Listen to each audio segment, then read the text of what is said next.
Iman is like a mobile নাম্বারে ভুল হইলে তাহলে আর বাদ বাকি কোনো কিছু মানে ভুল নাম্বার ফোন দিচ্ছি তারপর আধা ঘন্টা গল্প করছি তাহলে কি কাজ হবে না। বা এটা অ্যাকাউন্ট নাম্বারের মতো অ্যাকাউন্ট নাম্বার ভুল হয়ে গেছে and টাকা পাঠাই দিছি 10 লাখের জায়গায় 20 লাখ কাজ হবে না।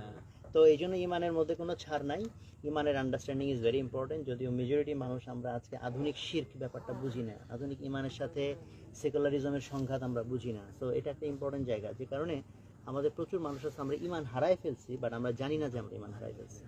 আর আমলের গুরুত্ব নিয়ে কথা বলছেন বিশেষ করে রিসেন্টলি আমি এটা নিয়ে অনেক এমফেসাইজ করি একটা সময় আমি প্রচুর বই সাজেস্ট করতাম মানুষকে তা আমার কাছে রিসেন্ট টাইম মনে হচ্ছে ইলমের ব্যাপারটা একটা ফিতনা হয়ে গেছে অনেকের ক্ষেত্রে